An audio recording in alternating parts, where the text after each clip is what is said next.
إلى حضرة سيدنا وسندنا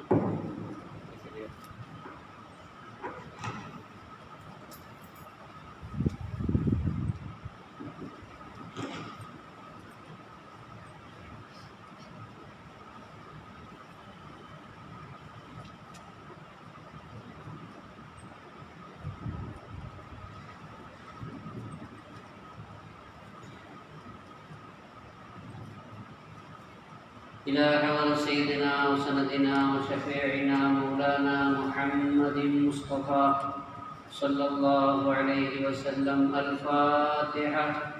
أعوذ بالله من الشيطان الرجيم.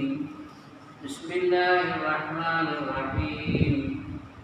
الحمد لله رب العالمين الرحمن الرحيم مالك يوم الدين.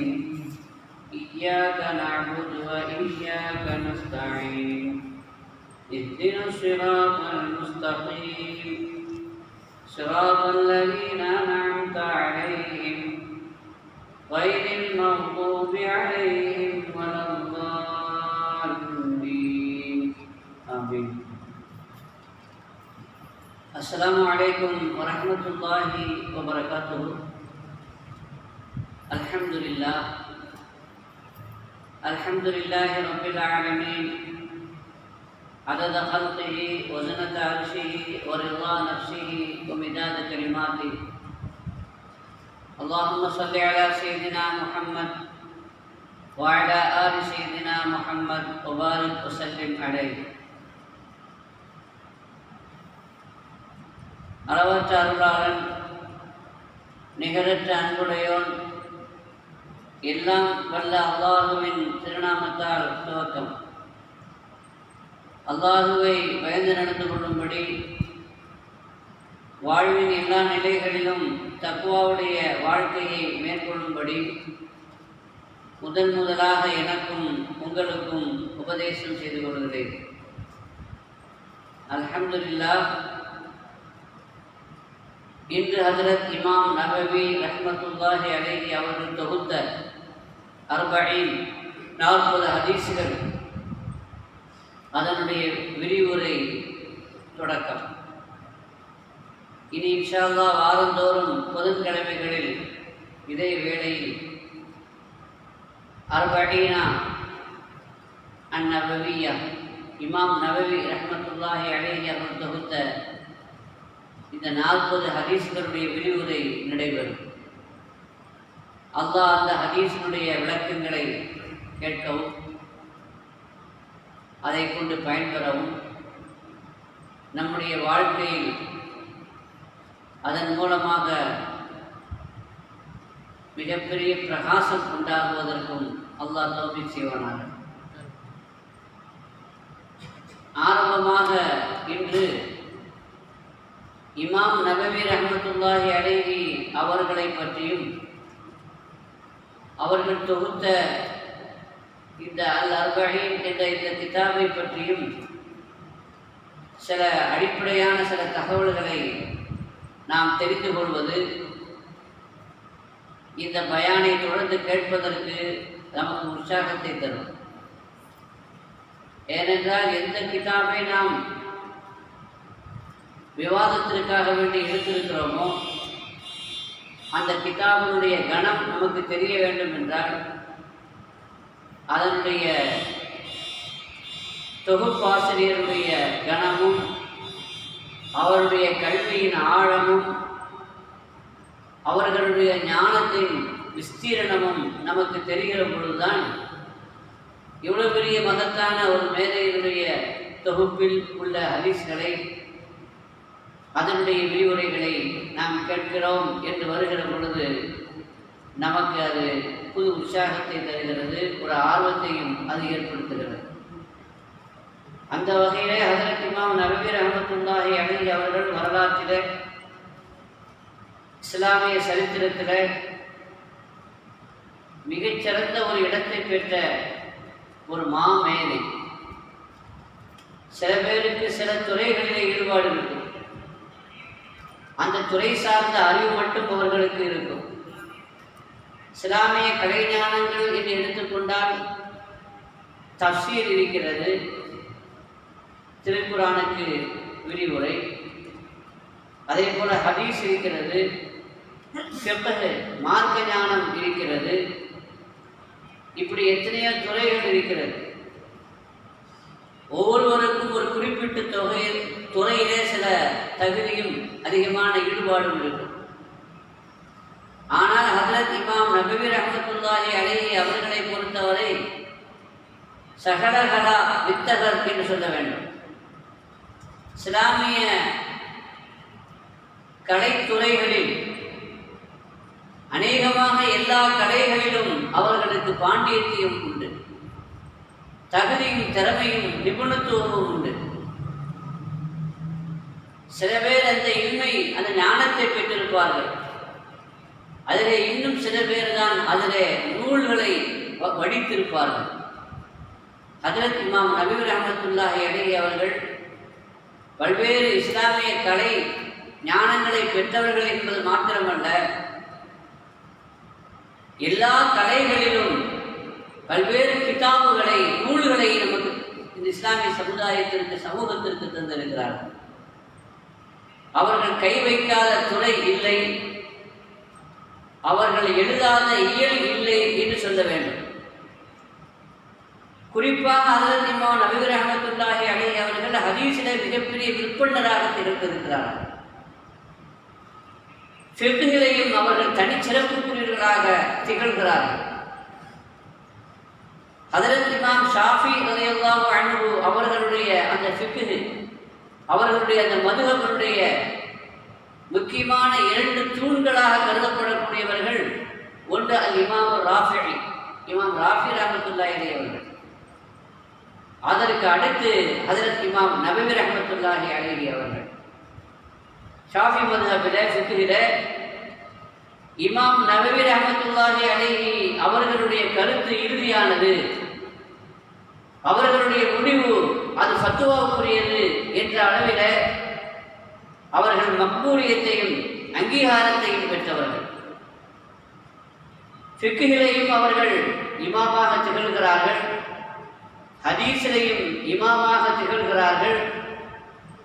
பல்வேறு பயனுள்ள பல நூல்களை நமக்கு தந்திருக்கிறார்கள். அதிலே ஏராளமான நூல்கள், கிட்டத்தட்ட 40க்கும் மேற்பட்ட நூல்களை அவர்கள் தந்திருக்கிறார்கள். ஆனால் இந்த உலகத்திலே வாழ்ந்த காலங்கள் ரொம்ப குறைவு. 45 வயசு தான் வாழ்ந்தார்கள். ஆனால் 45 வயசிலே அவர்கள் தந்திருக்கிற கிதாபுகள், சமுதாயத்திற்கும் சமூகத்திற்கும் தந்திருக்கிற வழங்கியிருக்கிற நூல்களை எல்லாம் நாம் கணக்கிட்டு ஆய்வு செய்து பார்த்தால் சராசரியாக ஒவ்வொரு நாளும் 15 பேப்பருக்கு மேலே எழுதியிருக்க வேண்டும். அப்படி எழுதினால்தான் அவ்வளோ கிதாபுகளை எழுதியிருக்க முடியும். அவ்வளோ பெரிய சேவை ஆக்கியிருக்கிறார்கள் என்றால் இது அல்லாஹ் அவர்களுக்கு கொடுத்த ஒரு கராமத்திலே பிரதானமான ஒரு கராமத். குறுகிய ஆய்வை பெற்ற அவர்கள் நிறைய சேவைகளை செய்யக்கூடிய அளவிற்கு அல்லாஹ் நேரத்திலே பறக்கச் செய்தார். நேரத்திலே பறக்கச் செய்வது என்பது நபிமார்களுக்கு முஅஜிஸாவாகவும் வலிமார்களுக்கு அது கராமத்தாகவும் நிகழ்கிறது. தையுல் அர்து தையுல் ஜமான் என்று சொல்லுவார்கள். தையுல் அர்து என்று சொன்னால் நீண்ட தூரத்தை குறுகிய நேரத்திலே கடந்து விடுவது. இங்கிருந்து அமெரிக்கா செல்ல வேண்டும் என்றால், அரபு நாடுகள் மக்கா மதீனாவுக்கு செல்ல வேண்டும் என்றால், விமானத்திலே செல்ல வேண்டும் என்றாலும் பல மணி நேரங்கள் ஆகும். ஆனால் அல்லாஹ்வுடைய நேசர்கள் அவ்வளவு பெரிய தூரத்தையும் கூட ஒரு சில மணி துளிகளில் கடந்திருக்கிறார்கள் என்றால் அது தையுல் அர்து என்று சொல்லப்படுகிறது. சுலைமான் நபி அலைஹிஸ்ஸலாம் மற்றும் நபிமார்களுடைய வரலாற்றிலே அதை நாம் பார்க்கிறோம்.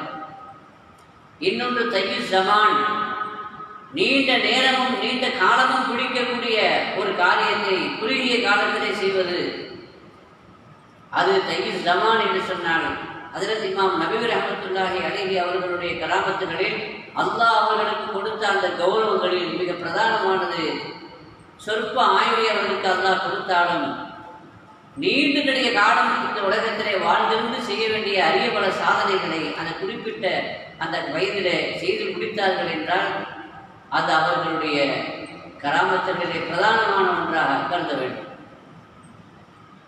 பொதுவாக இமாம் நபி ரஹ்மத்துல்லாஹி அலைஹி அவர்களுடைய கிதாபுகள் எத்தனை பேர் நூல் எழுதுகிறார்கள், எத்தனை பேர் கிதாபுகள் எழுதுகிறார்கள். ஆனால் அந்த கிதாபுகள் எல்லாம் அங்கீகரிக்கப்படுகிறதா என்றால் எல்லா கிதாபுகளும் அங்கீகரிக்கப்படுவதில்லை. ஒரு கிதாபு ஒரு நூல் அங்கீகரிக்கப்படுகிறது என்பதற்கு என்ன அடையாளம்? யூனிவர்சிட்டிகளிலே காலேஜுகளிலே அது சிலபஸிலே இடம்பெறுகிறது என்று வைத்துக் கொள்ளுங்கள் என்றால் அப்போ அந்த கிதாபு அங்கீகாரத்தை பெற்றிருக்கிறது என்று அர்த்தம். ஹஜ்ரத் இமாம் நபி ரஹ்மத்துல்லாஹி அலைஹி அவர்கள் எழுதிய கிதாபுகள் பல கிதாபுகள் அரபிக் காலேஜுகளிலே யூனிவர்சிட்டிகளிலே இன்றும் தர்சுக்குரிய பாட நூலாக அது வைக்கப்பட்டிருக்கிறது என்பது அவர்களுக்கு கிடைத்த மிகப்பெரிய ஒரு அங்கீகாரம் என்றுதான் சொல்ல வேண்டும். பொதுமக்களுக்கும் இது படித்தவர்களுக்கு என்று இல்லை, பொதுமக்களுக்கும் கூட அவர்களுடைய கிதாபுகளை கொண்டு பிரயோஜனங்கள் உண்டு, பயன்பாடுகள் உண்டு. இமாம் நபி ரஹ்மத்துல்லாஹி அலைஹி கிதாபுகளுடைய ஆழத்தையும் கணத்தையும் தெரிந்து கொள்வதற்கு ஒரு செய்தி சொல்கிறேன். சலாசத்து குத்துபின் லா யகாது பைத்து முஸ்லிமின் யஹ்ரு மின்ஹா என்று சொல்வார்கள். ஒரு 3 கிதாபுகள் இருக்கிறது. ஒரு முஸ்லிமினுடைய வீடு, எந்த முஸ்லிமினுடைய வீடும் அந்த 3 கிதாபும் இல்லாமல் இருக்கக்கூடாது என்று சொல்வார்கள். என்றால் ஒவ்வொரு முஸ்லிமினுடைய இல்லத்திலையும் அவசியமாக இடம்பெற வேண்டிய அந்த 3 கிதாபுகள். அந்த 3 கிதாபு எது என்று பார்த்தால் அந்த 3ம் இமாம் நபி ரஹ்மத்துல்லாஹி அலைஹி கிதாபுகளை குறிப்பிடுகிறார்கள். அதிலே முதலாவது அல் அர்பஊன அன்-நவவிய்யா. இப்பொழுது நாம் விரிவுரைக்காக அவரை தேர்ந்தெடுத்திருக்கிற அவர்கள் தொகுத்த 40 ஹதீஸ்களுடைய இந்த கிதாப். இரண்டாவது ஒரு அதுக்கார், எந்தெந்த நேரத்தில் என்னென்ன விக்ருகள் ஓத வேண்டும், எந்தெந்த நேரத்தில் என்னென்ன துஆக்கள் ஓத வேண்டும் என்பதை ஃபிக்ஹின் அடிப்படையில் ஹதீஸை ஆதாரமாக கொண்டு அவர்கள் தொகுத்த ஒரு அற்புதமான ஒரு நூல். வாழ்க்கையிலே செயல்படுத்துவதற்கு தேவையான அவசியமான ஒரு நன்னூல் அல் அதுக்கார். மூன்றாவது ரியாதுஸ் ஸாலிஹீன், புனிதர்களின் பூஞ்சோலை, நல்லோர்கள் நாதாக்களுடைய பூங்காவனம் என்று பெயர் பெற்ற ஒரு ஹதீஸுடைய தொகுப்பு. அதுவும் ஹதீஸுடைய தொகுப்பு தான். கிட்டத்தட்ட இந்த 3 கிதாபுமே ஹதீஸுடைய தொகுப்புகள். இந்த 3 கிதாபுகளும் எந்த முஸ்லிமுடைய வீட்டிலும் இல்லாமல் இருக்கக்கூடாது என்று சொல்கிற அளவிற்கு மிக இன்றியமையாத மிக மிக முக்கியமான கிதாபுகளில் ஒன்று. அது ஒன்றுதான் அல் அர்பஊன் அன்-நவவிய்யா. ஹஜ்ரத் இமாம் நபி ரஹ்மத்துல்லாஹி அலைஹி அவர்கள் பிஞ்சிலேயே படித்தவர்கள் என்று சொல்ல வேண்டும். விடையின் பெயர் முறையிலே தெரியும் என்று சொல்லுவார்கள். அந்த அடிப்படையிலே அவர்கள் வாழ்ந்த காலத்தில் 7 வயது இருக்கும். தந்தையாருக்கு அருகிலே படுத்திருக்கிறார்கள். திடீரென்று இரவனுடைய நடுவிசையிலே இருந்து பார்க்கிறார்கள். அந்த இரவுல அங்கு பிரகாசமாக இருக்கிறது, ஒளிமயமாக காட்சி தருகிறது. பொதுவாக நடுவீசியிலே எழுந்து பார்த்தால் வீட்டிலே வெளிச்சமாக இருக்கும், இருள் சூழ்ந்திருக்கும். இருள் சூழ்ந்திருக்கக்கூடிய அந்த இரவனுடைய நடுவிசையில் வீடெங்கும், இன்னும் சொல்லப்போனால் வீதியெங்கும் அலங்கார ஜோடனைகள் செய்யப்பட்ட நிலையில், ஒளி விளக்குகளால் அலங்கரிக்கப்பட்ட நிலையில் ரொம்ப பிரகாசமாக இருக்கிறது. எழுந்து பார்த்து ஆச்சரியப்பட்டு அருகிலே இருந்து தந்தையை எழுப்புகிறார்கள். பாருங்கள் பாருங்கள், பிரகாசமான இரவு. வீட்டிலே உள்ளவர்களையும் எழுப்புகிறார்கள். அது எந்த இரவு? ரமலானுடைய 27வது இரவு. அப்ப அந்த இரவு லைலத்துல் இரவு என்றுதான் உம்மத்தினுடைய ஜும்ஹூர், பெரும்பான்மையான உலமாக்களுடைய கருத்து, அபிப்பிராயம். அந்த கருத்தை ஏற்றுக்கொள்கிற வகையில 27ஆம் கிழமை இரவு அது லைலத்துல் இரவு என்பதை 7 வயதாக இருக்கிற பொழுதே அல்லாஹ் ஜல்லஷானஹு தஆலா அவர்களுக்கு அந்த இரவினுடைய மகிமையை, மகத்துவத்தை வெளிப்படுத்தி காட்டினார். இதில் இன்னொரு முக்கியமான விஷயம் என்னவென்றால், பிரகாசமாக இருக்குது பாருங்க அத்தான்னு சொல்கிறாங்க, ஒளிமயமாக இருக்குதுன்னு ஆச்சரியப்படுறாங்க. அத்தா இருந்து பார்க்குறாங்க, அவங்களுக்கு ஒன்றும் தெரியல. வீட்டுள்ள விழுந்து பார்க்குறாங்க, அவங்களுக்கு எதுவும் வெளிச்சம் இருக்கிற மாதிரி தெரியல. எப்போதும் போலதான் அந்த இரவு இருக்குது.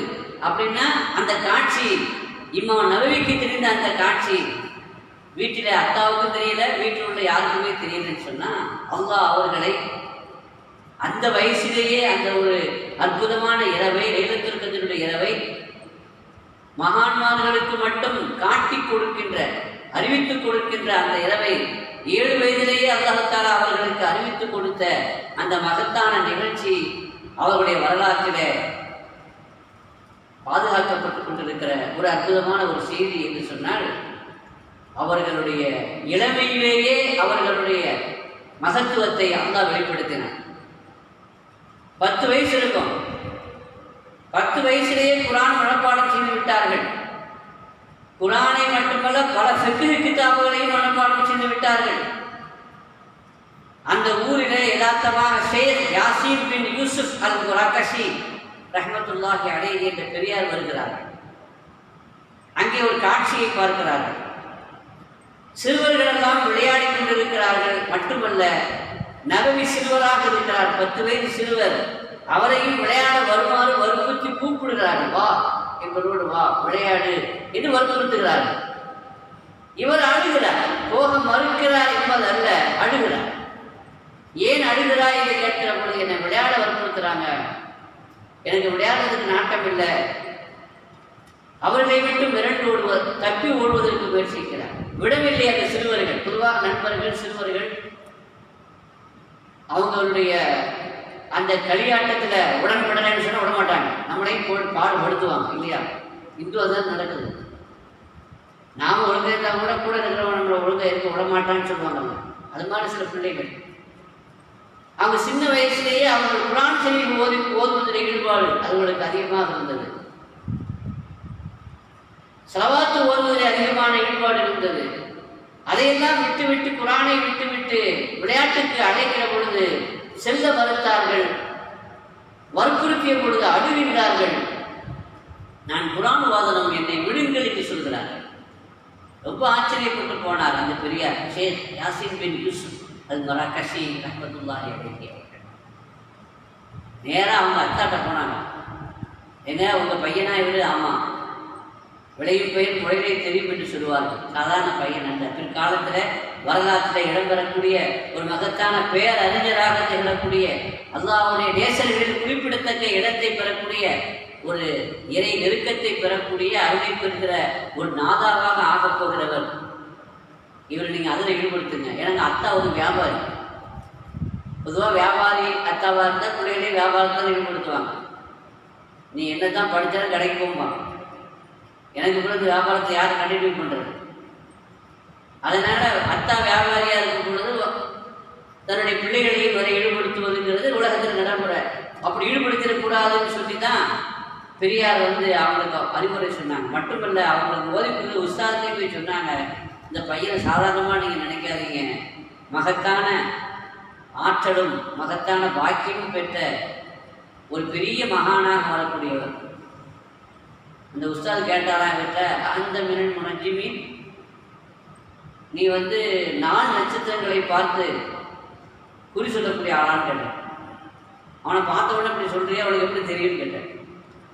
ஏதோ 4 நட்சத்திரத்தை பார்த்து அவனுடைய ராசியை பார்த்து அவரை பற்றி நீ அனுமானிக்கிற மாதிரி தெரியுதுன்னு சொன்னாராம். அவர் சொன்னாரா, எனக்கு அந்த லைஃப்பில் ஈடுபாடுலாம் கிடையாது, அந்த துறை ஞானமும் கிடையாது. அல்லாஹ் எனக்கு இவரை பற்றி எனக்கு தந்த, எனக்கு உரிப்பாக்கிய ஒரு செய்தியை உங்களோடு நான் பகிர்ந்து கொண்டேன். ஒரு சாதாரணமாக நினைக்காதீங்க, இவரை உருவாக்குங்கன்னு சொன்னான்.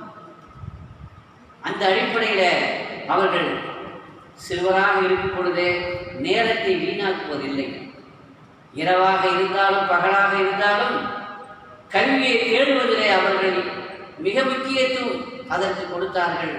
மிகுந்த ஈடுபாடு அதனை காட்டினார்கள். எந்த அளவுக்கு என்று சொன்னால், வீட்டிலிருந்து மதுசாவுக்கு வரும் பொழுது போகும் பொழுது கூட படிப்பார்கள். படித்ததை திரும்ப திரும்ப திரும்ப சொல்லி பார்ப்பார்கள். அந்த அளவிற்கு பயணத்தில் கூட அவர்கள் படிப்பதில் ஈடுபட்டார்கள். இமாம் ஷாஃபி ரஹ்மத்துல்லாஹி அலைஹி அவர்களை பற்றி ஒரு செய்தி நான் பார்த்தேன். இமாம் முஹம்மது ரஹ்மத்துல்லாஹி அலைஹி அவர்களிடத்தில் அவர்கள் படித்த சில கிதாபுகள் படிக்க வேண்டும் என்று சொன்ன பொழுது நேரம் இல்லப்பான்னு சொன்னாங்கன்னா, நீங்கள் போகும்பொழுது நீங்கள் படிச்சு கொடுங்க, நான் கேட்டுகிட்டே வரேன்னு சொன்னாங்க. இமாம் முஹம்மது ரஹ்மத்துல்லாஹி அலைஹி ஒட்டகத்தில் போவாங்க. அந்த ஒட்டகம் எவ்வளோ வேகத்தில் போகும், அந்த வேகத்துக்கு ஈடு கொடுத்து அந்த ஒட்டகத்தில் எங்கெல்லாம் போகிறாங்களோ அங்கெல்லாம் அந்த வேகத்தோடு ஓடிக்கிட்டே படித்தாங்க. அந்த இமாம் ஷாஃபி ரஹ்மத்துல்லாஹி அலைஹி பெரியார்கள் எல்லாம் கல்வியினுடைய தாகமுடையவர்களாக இருந்திருக்கிறார்கள், கல்வியின் தேட்டமுடையவர்களாக இருந்திருக்கிறார்கள். அவர்கள் அந்த வயதிலேயே கூட அவர்களுக்கு வேறுதலான வாழ்க்கை வந்துவிட்டது. இமாம் நபி ரஹ்மத்துல்லாஹி அலைஹி அவர்கள் பற்றற்ற வாழ்க்கையில அவர்கள் சிறந்த முன்னுதாரணமாக திகழ்கிறார்கள். யாரும் எந்த அன்பளிப்பை கொடுத்தா கூட கபூல் செய்ய மாட்டார்கள், யாரும் எந்த ஹதியாவை கொடுத்தாலும் கபூல் செய்ய மாட்டார்கள்.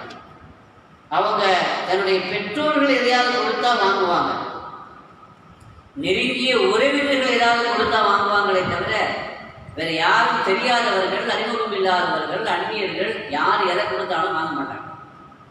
பேணுதலான வாழ்க்கை, எந்த காசு எந்த பணம் எப்படி இருக்குன்னு தெரியாதுல, ஹலாலா ஹராமா அதை சிறு வயதிலேயே அவர்கள் பேணி பாதுகாக்கக்கூடியவர்களாக இருந்திருக்கிறார்கள். அவங்க அம்மா அவங்களுக்கு ட்ரெஸ் அனுப்பி விடுவாங்க, சட்டை, அது மாதிரி அணிவகுப்புக்கான சட்டை, ட்ரெஸ்ஸு போன்ற அந்த ஆடைகளை அம்மா அனுப்பி விடுவாங்க, அதை தான் அணிவாங்க, வேற எதையும் அணிய மாட்டாங்க. அவங்க அத்தா என்ன பண்ணுவாங்க, அவங்க என்ன சாப்பிடணுமோ அதை அவங்க அனுப்பிவிடுவாங்க, அத்தை அனுப்பி விடுறதை தான் சாப்பிடுவாங்க. மதரசா நவாஹியா ஷாம் தேசத்தில் நவவி அப்படிங்கிறது நவா என்ற ஊர், அந்த ஊரை சார்ந்தவர் இமாம் நபி ரஹ்மத்துல்லாஹி அலைஹி. அது சிரியாவில் இருக்கிறது. டமாஸ்கஸ், திமிஷ்க் என்று சொல்லப்படுகிற சிரியாவுடைய தலைநகரில் வரலாற்று சிறப்புக்குரிய மிக பிரம்மாண்டமான பள்ளி மஸ்ஜித் உமவி. அந்த மஸ்ஜித் உமவியில் தான் ஈசா நபி அலைஹிஸ்ஸலாம் நாளை கியாமத் நாள் சமீபத்தில் வருகிற பொழுது அந்த மஸ்ஜித் உமவியினுடைய ஜாமி மஸ்ஜிதினுடைய அந்த மினாராவில் தான் வந்து இறங்குவாங்கன்னு ஹதீஸ் வருது. அது பிரம்மாண்டமாக உமவியாக்களுடைய காலத்தில் கட்டப்பட்டு எழுப்பப்பட்ட அந்த பள்ளிவாசலுக்கு பக்கத்தில் ஒரு மதரசா இருந்துச்சு, அந்த மதரசா ரவாஹியா. அந்த மதரசா ரவாஹியால தான் ஓதுனாங்க. அந்த மதரசா ரவாஹியால அவங்களுக்குன்னு ஒதுக்கப்பட்ட அறையில் தான் தங்குவாங்க, அங்கே தான் தூங்குவாங்க. பெரிய அளவில் ஏற்பாடுகள், வசதி, இத்தனைக்கு ஒரு வியாபாரிகளின் மகன். அந்த வசதியெல்லாம் நம்ம வாழ்க்கையில் காட்டியதில்லை, அனுபவிச்சதும் இல்லை. இப்போ நாம் ஒரு நாளைக்கு எத்தனை தடவை சாப்பிட்றோம்? சாதாரணமாக 3 வேளை சாப்பிட்றோம், காலை, மதியம், இரவு சாப்பிட்றோம். காலையில் சாப்பிட்டுட்டு மதியம் சாப்பிட்றதுக்கு முன்னாடி இடையில ஒரு டீ, ஏதாவது பட்டாய ஸ்நாக்ஸு அதை சாப்பிட்டுக்கிறோம், அடுத்த ஜூஸ் சாப்பிட்டுக்கிறோம். நம்ம மதியம் சாப்பிட்டுட்டு நைட் சாப்பிட்றதுக்கு முன்னாடி இடையில ஒரு டீ, ஏதாவது ஸ்நாக்ஸ் சாப்பிட்டுக்கிறோம். சில பேர் போட்டுக்கிட்டே இருப்பாங்க, ஊற்றிக்கிட்டே இருப்பாங்க, அது கணக்கில்லை, அவங்கள பற்றி பேசவே முடியாது. இரவில் சாப்பிட்டு படுப்பாங்க, அந்த இடையில எங்கேயே சாப்பிட்றதுக்கு ஃப்ரிட்ஜை திறந்து சாப்பிட்றதுக்குன்னு சில ஐட்டம் வச்சுருப்பாங்க. இதுவே நம்ம வேலையாக போச்சு, சாப்பிட்றதே நமக்கு வேலையாக போச்சு இல்லையா? ஆனால் அசலாக 2 நேரம் தான் சாப்பிடணும். நம்ம 3 நேரம்னு சொல்லி நிறைய நேரங்களை சாப்பாட்டுக்காக நம்ம எடுத்து கொடுக்குறோம்.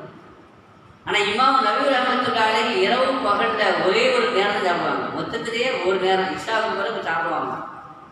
அதே மாதிரி அதிகமாக தண்ணிலாம் குடிக்கிறது இல்லை, சகர் நேரத்தில் தண்ணி குடிப்பாங்க, அதுக்கு தண்ணியே குடிக்கிறது இல்லையா. ஆரம்ப காலத்திலேயே அவங்க அது மாதிரி இயல்பாகவே அல்லாஹ்வால் வளர்க்கப்பட்டார்கள் சொல்ல வேண்டும். இப்போ நம்ம வந்து ஜில் வாட்டர் குடிக்கிறோம், ஐஸ் வாட்டர். அந்த காலத்தில் மண்பானையில் குளிர வச்சு தண்ணி குடித்தாங்க, அது ரொம்ப இயற்கையானது, இயல்பானது. இப்போ வந்து என்னதுங்க, ஃப்ரிட்ஜில் வச்சு ஐஸ் வாட்டர் குடிக்கிறோம், அதை குடித்தா அது சுகம், அதில் ஒரு சுகம் இருக்குது இல்லையா. ஆனால் இமாம் நபி ரஹ்மத்துல்லாஹி அலைஹி குளிர்ந்த தண்ணீரே குடிக்கிறது இல்லை, ஏன்னா அந்த சுகம் கூட கிடைக்கக்கூடாது. இப்படி வாழ்க்கையில் இது மாதிரியான சுகங்களை கூட பெறக்கூடாது என்பதில் அல்லாஹ் அவர்களை அந்த ராஜ வாழ்க்கையிலே வளர்த்தான், அவர்களை உருவாக்கினான் என்று சொல்ல வேண்டும். பற்றற்ற வாழ்க்கை அவர்களுக்கு தாரக மந்திரமாக இயற்கையான இயல்பான வாழ்க்கையாக அமைந்தது. அவங்க கல்யாணம் செய்யலை. இமாம் நபி ரஹ்மத்துல்லாஹி கல்யாணம் பண்ணலை. கல்யாணம் பண்ணலை அப்படிங்கிறத விட ஒரு ஆச்சரியம் என்னன்னா, அவங்கள்ட்ட கேட்டாங்க, நீங்கள் ஏங்க கல்யாணம் பண்ணலை அப்படின்னு கேட்டதுக்கு அவங்க சொல்லியிருக்காங்க, நான் மறந்துட்டேன்னு சொன்னாங்க. கல்யாணம் பண்ண மறந்து போச்சு அவங்களுக்கு. அப்படின்னா அவருக்கு என்ன ஞாபகம் இருந்திருக்க வேண்டும், என்ன சிந்தனை இருக்க வேண்டும். கொஞ்சம் நசீத்து, நான் மறந்துட்டப்பா, கல்யாணம் பண்ணணுமோ அதை நான் மறந்தே போயிட்டேனேன்னு சொன்னாங்க. ஒவ்வொரு ஆளுக்கும் ஒவ்வொரு ஈடுபாடு இருக்குது. நாகூர்ல நமக்கு மகான் அல் குத்துபுல் மஜீத் ஷாவுல் பாஷா ரஹ்மத்துல்லாஹி அலைஹி அவங்க கல்யாணம் பண்ணல. அதை சில விவரம் கட்டுன்னு சொல்லல, என்ன வேற எப்படி சொல்றது, அதை பெரிய விமர்சனம் பண்ணுவாங்க. ஏன்னா சுண்ணத்தை விட்டுட்டாங்க அப்படின்னு. இவங்களுக்கு தெரிஞ்ச சுண்ணத்து கல்யாணம் பண்ணுறது மட்டும்தான், மற்ற எந்த சுண்ணத்தையும் ஃபாலோ பண்ண மாட்டாங்க, ஹராமெல்லாம் ஃபாலோ பண்ண மாட்டாங்க. ஆனால் எத்தனையோ ஆலிம் பெருமக்கள் அல்ல இமாம்கள் கல்யாணம் பண்ணாமல் இருந்திருக்கிறாங்க. அதில் சுண்ணத்தை ஒன்று கூட விடாமல் பின்பற்றக்கூடிய இபாதத்தை என்னுடைய வாழ்நாள் முழுவதும் கழித்து அதற்கு இமாம் நபி ரஹ்மத்துல்லாஹி கல்யாணம் பண்ணார். இவங்களே கொண்டாடக்கூடிய அல்லாமா இப்னு தைமியாவும் கல்யாணம் பண்ணல. அதே மாதிரி அல்லாமா கபீர் ரஹ்மத்துல்லாஹி அவர்களும் கல்யாணம் பண்ணல. இந்த லிஸ்ட் நிறைய இருக்குங்க. கல்யாணம் செய்து கொள்ளாத உலமாக்கள் அடுத்த கிதாபுகள் வெளியே இருக்கு. அப்போ கல்யாணம் பண்றது சுண்ணத்துக்கு மட்டும்தான் வழங்கி வச்சிருக்கிறோம். கல்யாணம் பண்றது எல்லாருக்கும் சுண்ணத்து கிடையாது, அது வேற சப்ஜெக்ட், அங்கே போனால் லேட் ஆகிடும். சில பேருக்கு சுண்ணத்து, சில பேர் கல்யாணம் பண்ணுறது வாஜிபு, சில பேர் கல்யாணம் பண்ணுறது ஹராமும் இருக்கு, சில பேர் கல்யாணம் பண்ணுறது மக்ரூமும் இருக்கு. ஒரு சுண்ணத்தை மட்டும் தான் வழங்கி வச்சிருக்கிறோம். ஒரு ஆளுக்கு அதில் ஈடுபாடே இல்லைன்னு வச்சுக்கோங்களேன். கல்யாணம் பண்ணுறதே மறந்துட்டே கிடையாது. இவர் கல்யாணம் பண்ணி வச்சு என்ன செய்யா, வீட்டுக்கு போகிறதையும் மறந்துடுவார். இந்த மலேசியாவில் ஒரு நண்பர் இருக்கிறார். அவருடைய ஒரு விஷயம் என்னன்னா, அவர் மனைவியை கூப்பிட்டு கடைக்கு வருவார், மசீது ஜாய்க்கு வருவார், கடைக்கு வருவார் வச்சுக்கோங்களேன். மனைவியை கூப்பிட்டு வந்திருக்கவேங்கிறத மறந்துடுவார். மனைவி கூட ஷாப்பிங்கில் இருப்பாங்க, இவர் காட்டுக்கு போயிடுவார். அப்புறம் பல தடவை ஆட்டி வாங்கியிருக்கேன். அங்கே கிட்டி பிள்ளைக்காரர் வருவார், அவர் மனைவி டோஸ் விடுவாங்க. அப்படி சில பேர் இருக்கிறாங்க, நிறைய பேர் இருக்கிறாங்க. அது கப்பலத்து வேற ஏதாவது கவனம். அப்போ இவங்களுக்கு இயல்பாகவே சமீபத்தில் வஃபாத்தான ஷஹானுல் மாசாவுடைய ஷேகுல் ஹதீஸ் ஷேக் யூனுஸ் சாஹிப் ரஹ்மத்துல்லாஹி அலைஹி என்னோட உஸ்தாது கூட, அவங்க பெரிய மகான். ஜக்கரியா மௌலானா நான் மகளை கொடுக்குறேன்ட்டாங்க, கல்யாணம் பண்ணிக்கப்பான்னு சொன்னாங்க. பெரிய ஹதீஸ் கடை வேறு கஷ்டம் உள்ள மகான். யாரும் ஏதாவது அதிகமாக பார்க்க மாட்டாங்க, புரிஞ்சுதான் இருப்பாங்க. எப்பவுமே கிதாபை தான் பார்த்துட்டே இருப்பாங்க. அவங்கள்ட்ட சொன்னாங்க கல்யாணம் பண்ணுங்க அப்படின்னு சொன்னப்போ, நான் புகாரி ஷரீஃபை கல்யாணம் பண்ணிக்கேன்னு சொன்னாங்க. இந்த மாதிரியான ஆட்கள் இருக்கிறாங்க உலகத்தில். புகாரி ஷரீஃபை கல்யாணம் பண்ண ஆட்களுக்கு மனைவியை கல்யாணம் பண்ணி வச்சா என்ன செய்வாங்க? இவங்கெல்லாம் கல்யாணம் பண்ணாமல் இருக்குது நல்லது. இந்தியாவுடைய குடியரசுத் தலைவர் அணு விஞ்ஞானி ஏபிஜே அப்துல் கலாம் அவருக்கு கல்யாணம் பண்ணல. ஏன்னா அவருடைய ஈடுபாடு கொண்டா அறிவியல் சயின்ஸில் போயிடுச்சு, ஆராய்ச்சிக்கு போயிடுச்சு. இப்படிதான் கல்யாணம் பண்ண வச்சிங்கன்னா வீட்டுக்கு வர மாட்டாங்க. அவங்களுடைய சிந்தனையும் போக்கும் வேற லைனுக்கு போயிடுச்சு. அப்படிங்கும்போது தேட்டம் இருந்ததுல கல்யாணம் பண்ண முடியும். அந்த தேட்டம் இல்லை, முடியாதுன்னு அர்த்தம் இல்லை. ஆசை அவங்களுக்கு உடல் பலம் இல்லைன்னு அர்த்தம் இல்லை. ஆனால் அந்த தேட்டம் இல்லை, அந்த நாட்டம் இல்லை. அவருடைய ஈடுபாடும் தேட்டமும் எங்கோ இருந்தது. அந்த அடிப்படையில் இவருடைய கவனம் உள்ளா, இவருடைய ஈடுபாடு உள்ளா கல்வியை தேடுவதில்லை, அறிவியை தேடுவதில்லை, கிதாபுகள் எழுதுவதிலேயே நேரம் கழித்தது.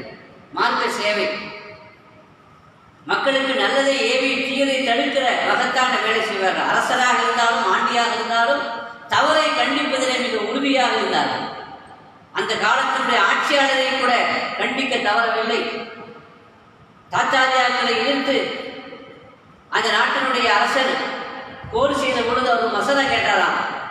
அதாவது நிறைய பணம் தேவைப்படுது, எனவே குடிமக்களுடைய பணத்தை நான் அவங்கள்ட்ட கேட்காம எடுத்துக்கிறலாமா, அவங்க சொத்தை நான் எடுத்துக்கலாமா அப்படின்னு கேட்டாங்க. எல்லா உலமாக்களுக்கும் நீங்கள் எழுதுங்க, நீங்களே எழுதுங்க. அப்போ நீங்கள் எழுதுனா தான், நான் எழுதுனா ஒழுங்காக பதில் சொல்ல மாட்டாங்க. நீங்கள் எழுதுனா தான் எல்லாரும் உங்களுக்கு மதிப்பு கொடுத்து பதில் எழுதுவாங்க. நான் எழுத மாட்டேன்ட்டேன். ஏன் எழுத மாட்டேன்னு கேட்டாங்க. பணம் அவங்கள்ட்ட பிடுங்கி தான் பணத்தை சேர்க்கணுமா, உங்கள்கிட்ட பணம் இல்லையான்னு கேட்டாரு.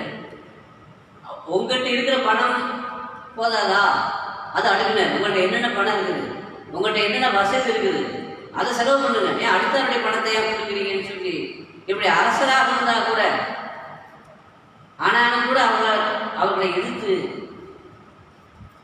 அதாவது நடவடிக்கை எடுக்க முடியல. ஏன்னா அவங்க பார்த்தாலே அல்லாஹ் ஒரு கண்ணியத்தை கொடுத்துருந்தான், ஒரு பயத்தை கொடுத்துருந்தான். இப்படி மார்க்கத்தை நிலைநாட்டுவதிலே உறுதி இருந்தது அவர்களிடத்தில்.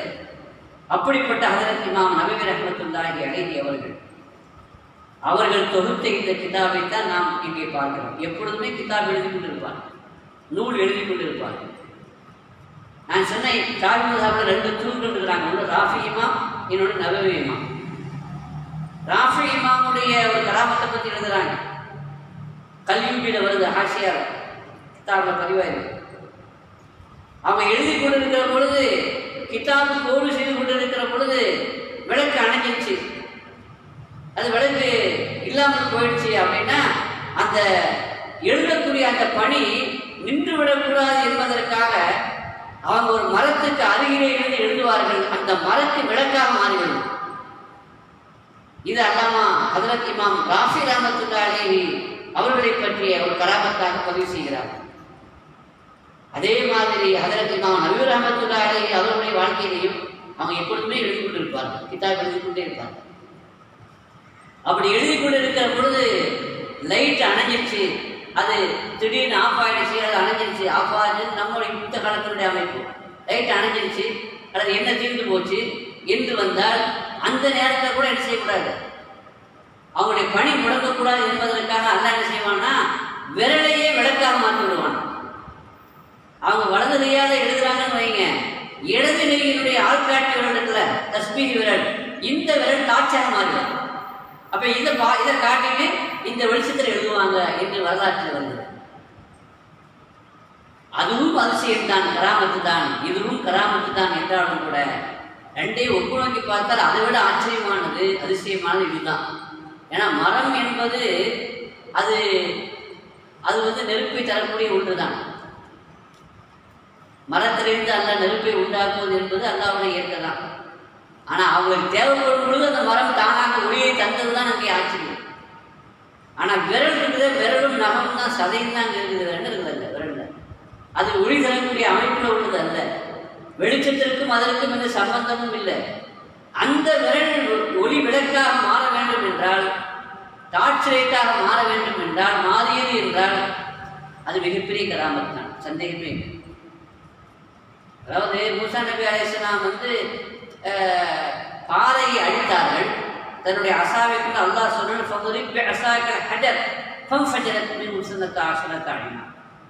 பாறை ஒரு பாறையை அடித்தாங்க, ஒரு கல் அடித்தாங்க. அப்படி கல்லை அடிக்கும் பொழுது அடித்த உடனே 12 ஊற்று கண்கள் அதிலே பிறந்தது, தோன்றியது என்று அந்த குர்ஆன்ல சொல்றாங்க. இது ஒரு ஆச்சரியம் தான். அடித்தோடு தண்ணி வரணும்ல, ஒரு கல்லில் அடித்தோடு தண்ணி வர்றதுங்கிறது அதிசயம் தான். ஆனால் பொதுவாக பாறைக்குள்ளே தண்ணி இருக்கும்.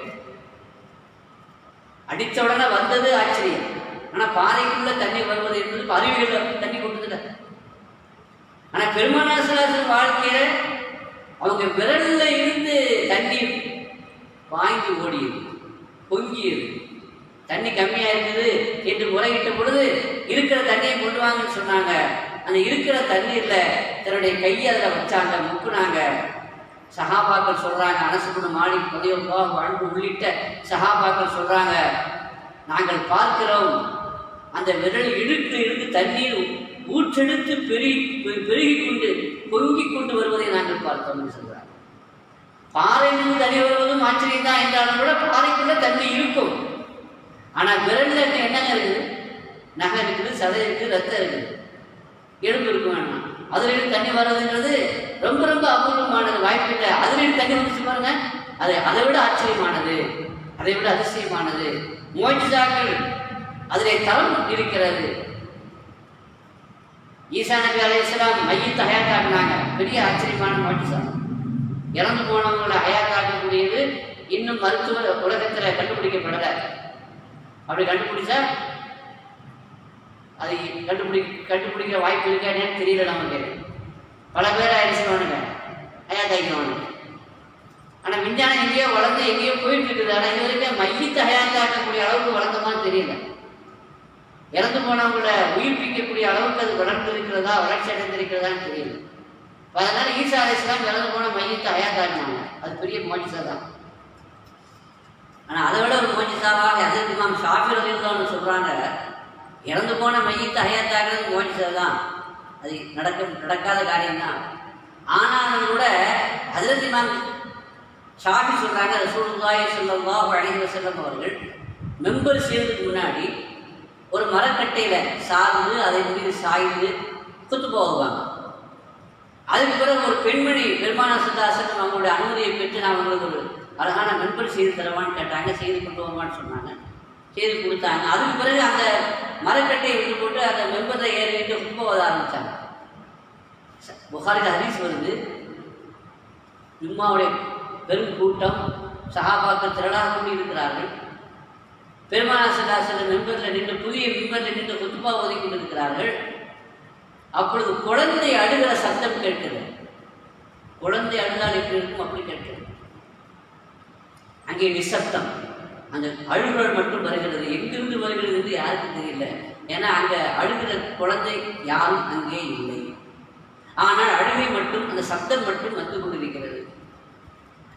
பெருமானார் ஸல்லல்லாஹு அலைஹி வஸல்லம் குத்துபாவை நிறுத்தி விட்டு கீழே இறங்கி வந்து அந்த எந்த மரக்கட்டையை அவர்கள் சார்ந்தும் சாய்ந்தும் நின்று குத்துபா ஓதினார்களோ அதில் கையை வச்சாங்க.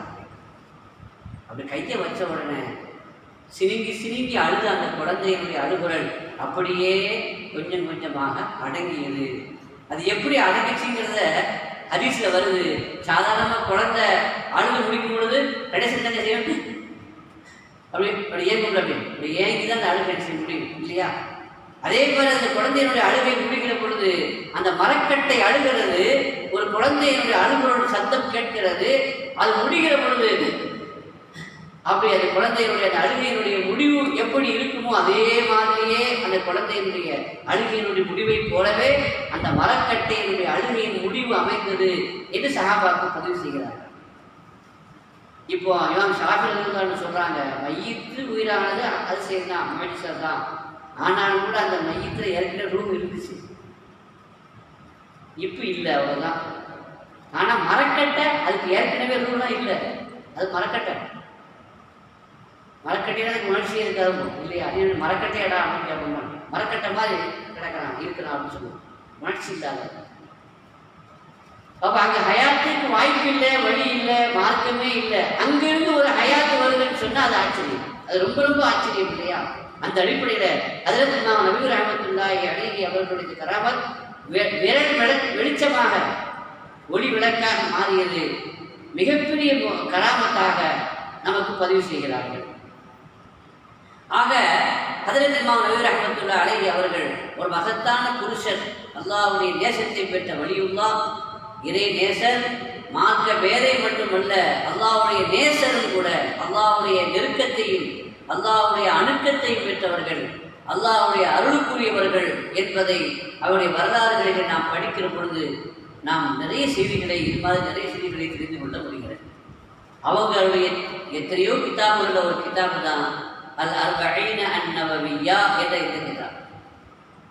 அல் அர்பஈன நவவியான்னு சொன்னால் 40, அர்பஈன் அப்படின்னாலே 40ன்னு அர்த்தம். பொதுவாகவே அல்லாமா இப்னு ஸலாஹ் ரஹ்மத்துல்லாஹி அலைஹி அவர்கள் மார்க்கத்தினுடைய அடிப்படையாக இருக்கக்கூடிய சில ஹதீஸ்களை மட்டும் தொகுத்தாங்க. அவங்களும் ஹதீஸ்களை நிபுணர்.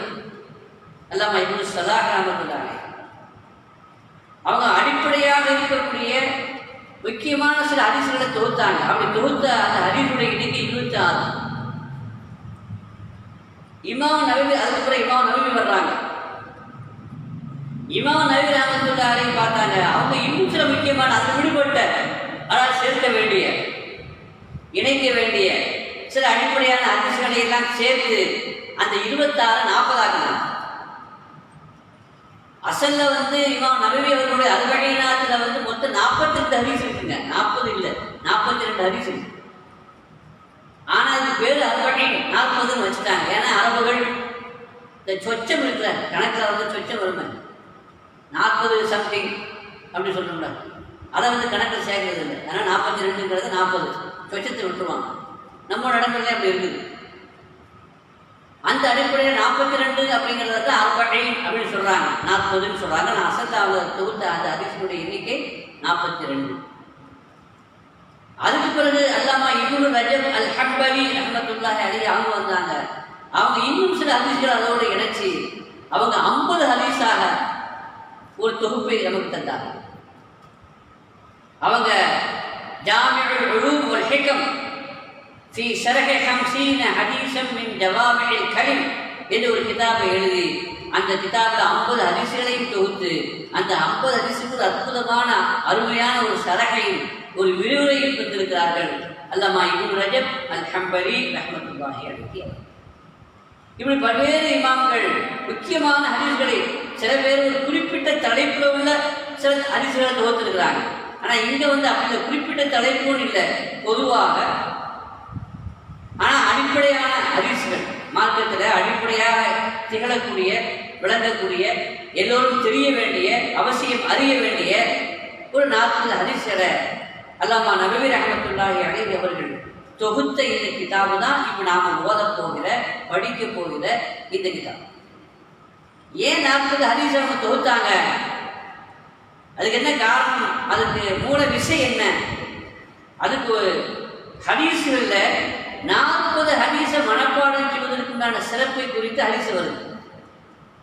பெருமானார் ஸல்லல்லாஹு அலைஹி வஸல்லம் சொல்லியிருக்கிறாங்க, மன் ஹஃபித அலா உம்மதி 40 ஹதீஸன் மின் அம்ரி தீனிஹா. என்னுடைய உம்மத்தில் என் உம்மத்திற்காக வேண்டி 40 ஹதீஸ்களை யார் மனப்பாடம் செய்வார்களோ, மார்க்க விஷயத்தில் மார்க்கத்தினுடைய காரியங்களில் அடிப்படையாக திகழக்கூடிய செய்திகளை சொல்லக்கூடிய சட்டங்களை சொல்லக்கூடிய ஒரு 40 ஹதீஸ்களை யார் மனப்பாடம் செய்து பாதுகாப்பார்களோ, பஅஸ அல்லாஹு யௌமல் கியாமா, கியாமத்து நாளையில அல்லாஹ் அவர்களை எழுப்புவான். ஃபீ ஸும்ரத்தில் ஃபுகஹாஇ வல் உலமாஇ, ஃபுகஹாக்கள் சட்ட மேதைகள், ஒரு உலமா மார்க்க அறிஞர்களுடைய கூட்டத்தில் அல்லாஹ் அவர்களை எழுப்புவான் என்று ஹதீஸில் வந்திருக்கிறது. இன்னொரு ஹதீஸில் பஅஸ அல்லாஹு ஃபகீஹன் ஆலிமன், அல்லாஹ் ஃபகீஹாக ஆலிமாக மார்க்க மேதையாக அறிஞராக அவர்களை எழுப்புவான். அபூ தர்தாவுடைய ரிவாயத்தில் வருது, வகுந்து லஹு யௌமல் கியாமத்தி ஷாஃபிஅன் வ ஷஹீதா.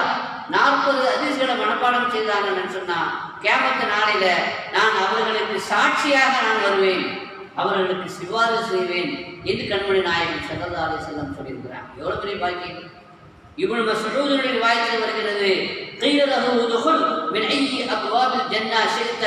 சொர்க்கத்திலே நீ எந்த வாசல் வழியாக நுழைய வேண்டும் என்று விரும்புகிறாயோ நாடுகிறாயோ அந்த வாசல் வழியாக உள்ள போப்பா என்று அல்லாஹ் தஆலா சொல்லுவான். சொர்க்கமும் கிடைக்கும், அதில் நாம் விரும்பக்கூடிய வாசல் வழியாக செல்லக்கூடிய ஒரு பாக்கியமும் கிடைக்கும் என்பதும் அந்த ரிவாயத்தில் வருகிறது. இப்னு உமருடைய ரிவாயத்தில் குத்திபு ஃபீ ஸும்ரத்தில் உலமாஇ வ ஹுஷிர ஃபீ ஷுஹதாஇ, உலமாக்கள் கூட்டத்தில் உள்ளவர் என்று அவரை பற்றி பதிவு செய்யப்படும். மட்டுமல்ல, ஷுஹதாக்கள், அல்லாஹ்வுக்காக வேண்டி, அல்லாஹ்வுடைய ரசூலுக்காக வேண்டி, அல்லாஹ்வுடைய மார்க்கத்திற்காக வேண்டி இந்த உயிரை தியாகம் செய்த ஷஹீதுகள், அந்த தியாகிகளுடைய கூட்டத்தோடு நாளை மனுஷரிட எழுப்பப்படுவார் என்று கண்மணி நாயகம் ஸல்லல்லாஹு அலைஹி வஸல்லம் சொல்கிறார்கள். இப்படி ஏராளமான இதனுடைய சிறப்பை சொல்லக்கூடிய ஹதீஸ்கள் வந்திருக்கிறது. அந்த ஹதீஸின் அடிப்படையில் தான் ஒரு 40 ஹதீஸை நம்ம தொகுத்து கொடுப்போம். மக்கள் படிப்பதற்கு, அதை தெரிந்து கொள்வதற்கு உதவியாக இருக்கட்டும், முடிந்தால் அதை மனப்பாடம் செய்து கொள்வதற்கு வசதியாக அமையட்டும் என்பதற்காக ஒரு 40 ஹதீஸ்களை ஹஜ்ரத் இமாம் நபவி ரஹ்மத்துல்லாஹி அலைஹி தொகுத்து நமக்கு வழங்கியிருக்கிறார். பொதுவாக புகாரில் ஒரு ஹதீஸ் வருகிறது, லியுபல்லிகி ஷாஹிது மின்குமுல் காயிப்.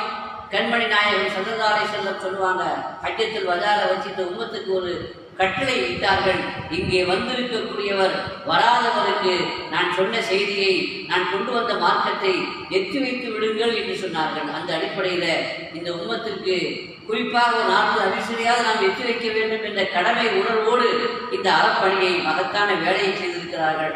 இது எல்லாவற்றையும் விட ஒரு ஹதீஸ் இருக்கிறது, அது சஹீஹான ஹதீஸ். நல்லாஹு இம்ரஅன் சமிஅ மகாலதி ஃபவஆஹா ஃபஅத்தாஹா கமா சமிஅஹா கால ரசூலுல்லாஹி ஸல்லல்லாஹு அலைஹி வஸல்லம். அபூ தாவூத்ல, திருமதி ஷரீஃப்ல, இப்னு மாஜாவில இந்த ஹதீஸ் பதிவாகியிருக்கிறது. இதுக்கு என்ன சொல்றாங்க ஸல்லல்லாஹு அலைஹி வஸல்லம்? அல்லாஹ் ஒரு மனிதனை செழிப்பாக்குவானாக. நல்லாஹு இம்ரஅன், ஒரு மனிதனை அல்லாஹ் செழிப்பாக்குவானாக. அவன் சமீஅ மகாலத்தி என்னுடைய ஹதீஸை கேட்டார், அவருடைய வாழ்க்கையை பிரகாசமாக்குவானாக, முகத்தை பிரகாசமாக்குவானாக, அகத்தையும் முகத்தையும் அல்லாஹ் செழிப்பாக பிரகாசமாக ஆக்குவானாக. யாரு? சமீஅ மகாலத்தி என்ற ஹதீஸை கேட்டார், அதை மனப்பாடம் செய்து பாதுகாத்தார். எப்படி கேட்டாரோ அதை அப்படியே மக்களுக்கு எட்டி வைத்தார். எனவே அந்த கடமை உணர்வோடு 40 ஹதீஸ்களை இந்த சமூகத்திற்கு சமர்ப்பித்திருக்கிறார்கள் ஹஜ்ரத் இமாம் நபவி ரஹ்மத்துல்லாஹி அலைஹி அவர்கள். நாம் முடிந்தால் இந்த ஹதீஸ்களை மனப்பாடம் செய்வோம். குறைந்தபட்சம் அதில் சில ஹதீஸ்களையாவது மனப்பாடம் செய்வோம். அந்த ஹதீஸ்களுடைய அர்த்தங்களை, அதனுடைய விரிவுரைகளை விளங்கி அதை வாழ்க்கையில கொண்டுவதற்கு நாம் முயற்சிப்போம். அதற்கு அல்லாஹ் தௌஃபீக் செய்ய வேண்டும் என்ற அடிப்படையில் இந்த மகத்தான ஹதீஸுடைய பாடம் கிளாஸ் இன்று முதல் ஆரம்பமாகிறது. வாரந்தோறும் புதன்கிழமைகளில் இதே நேரங்களிலே நடைபெறும் மஸ்ஜித் இந்தியாவின் சார்பாக இந்த வகுப்புகள் ஏற்பாடு செய்யப்பட்டு நடைபெற இருக்கிறது. இதில் முக்கியமாக நம்ம தெரிந்து கொள்ள வேண்டிய விஷயம் என்னவென்றால், ஹஜ்ரத் இமாம் நபவி ரஹ்மத்துல்லாஹி அலைஹி சொல்றாங்க, இந்த 40 ஹதீஸ்களுமே சஹீஹான ஹதீஸ் தான். பலகீனமான ஹதீஸ் எதுவுமே இல்லை. இது முக்கியமான விஷயம். அதில் அதிகமான ஹதீஸ், இந்த 40மே சஹீஹானது தான். அதில் அதிகமானது சஹீஹ் புகாரிலையும் சஹீஹ் முஸ்லிம்லையும் பதிவாகிறது. நாம் ஒரு விஷயத்தை விளங்கணும். புகாரி முஸ்லிமில் வந்தால் தான் சஹீஹ் அப்படின்னு அர்த்தம் இல்லை. புகாரி முஸ்லிமுக்கு வெளியேயும் ஏராளமான சஹீஹ் ஹதீஸ்கள் இருக்கிறது. புகாரி முஸ்லிமில் உள்ள எல்லாமே சஹீஹ் தான். ஆனால் சஹீஹ் எல்லாம் புகாரி தான் வரணுங்கிறது அவசியம் இல்லை. புகாரி முஸ்லிமில் வராத எத்தனையோ சஹீஹ் ஹதீஸ்கள் இருக்கிறது. அதில் இந்த கிதாபில் இந்த 40 என்ற இந்த ஹதீஸுடைய தொகுப்பில் வந்திருக்கிற ஹதீஸுகள் எல்லாமே சஹீஹானது. அதில் அதிகமானது சஹீஹ் புகாரி சஹீஹ் முஸ்லிமில் பதிவாக இருக்கிறது. ரெண்டாவது, இந்த ஹதீஸ்களை மட்டும் தொகுத்திருக்கிறாங்க. அந்த சனதுகள், அந்த ராவிகள், அறிவிப்பவருடைய பேர்களை எல்லாம் சொல்லலை. ஏன்னா ஏற்கனவே அசல் கிதாபுகள் அது இருக்குது. இந்த கிதாபை தொகுத்ததனுடைய நோக்கமே எளிமைப்படுத்துவது தானே. 40 ஹதீஸை நம்ம எளிமையாக பார்க்க வேண்டும், படிக்க வேண்டும், மனப்பாடம் செய்ய வேண்டும் என்பது தான். அப்போ சனதையும் போட்டு அந்த ராவிகளையும் போட்டு அதுக்கு அதை பெருசாக்கணும்னு சொன்னால் அது மனப்பாடம் செய்வதற்கும் பார்ப்பதற்கும் படிப்பதற்கும் அது சிரமமாகிவிடக்கூடாது என்பதற்காக சனதுகளை எல்லாம் போய்கிட்டாங்க. சனது இல்லைன்னு காரணத்தினால அந்த ஹதீஸ் சனது இல்லைன்னு அர்த்தம் இல்லை. சனது இருக்கிறது, அதனுடைய மூல நூற்படியிலே பதிவாக இருக்கிறது. எல்லாமே சஹீஹான ஹதீஸ், ஆதாரபூர்வமான ஹதீஸ். அப்படிப்பட்ட ஒரு 40 ஹதீஸ்களைத்தான் தொகுத்து அல்-40 நபவியா இமாம் நபவி தொகுத்ததுனால நபவி இமாம் அவர்கள் தொகுத்த 40. இமாம் நபவியுடைய சொந்த செய்தி அல்ல, பெருமானாரை பற்றியுள்ள செய்தி தான். அவங்க சொன்னது, அவங்க செய்தது, அவங்களுடைய அங்கீகாரத்தை அங்கீகாரத்தை பெற்றது, அனுமதி கொடுத்த அனுமதி, இதெல்லாம் கொண்ட அந்த ஹதீஸ்களைத்தான் இவர்கள் தொகுத்த காரணத்தினால நபவியான பேர் வந்திருக்குது என்பதையும் நாம் விளங்கிக் கொண்டு இன்ஷா அல்லாஹ் இந்த கிதாபுக்குள்ளே நாம் நுழைவோம். ரப்புல் ஆலமீன் இதில் வரக்கூடிய ஹதீஸ்களை பார்ப்பதற்கும் படிப்பதற்கும் மனப்பாடம் செய்வதற்கும் புரிந்து கொள்வதற்கும் அதன் மூலமாக கல்வியை அல்லாஹ் பிரகாசமாக ஆக்குவதற்கும் நம்முடைய வாழ்வை அல்லாஹ் பிரகாசமாக செழிப்பாக ஆக்குவதற்கும் நம்முடைய கல்வியிலே ஈமானுடைய சுடர், அதாவது ஒளிமயமாக பிரகாசமாக அல்லாஹ் ஜல்ல ஷானஹு தஆலா ஆக்குவதற்கும் தௌஃபீக் செய்வானாக என்ற ஒரு நல்ல நியத்தில் இந்த ஹதீஸ்களை, இந்த ஹதீஸ் கிளாஸில் இந்த வகுப்பில் நாம் கலந்து கொள்வோம். ரப்புல் ஆலமீன் நமக்கு தௌஃபீக் செய்வானாக. பிஹக்கி சய்யிதினா முஹம்மத் வ ஆலி சய்யிதினா முஹம்மத் ஸல்லல்லாஹு அலைஹி வஸல்லம் வ ஆகிரு தஅவானா அனில் ஹம்துலில்லாஹி ரப்பில் ஆலமீன். அஸ்ஸலாமு அலைக்கும் வ ரஹ்மத்துல்லாஹி வ பரகாத்துஹு.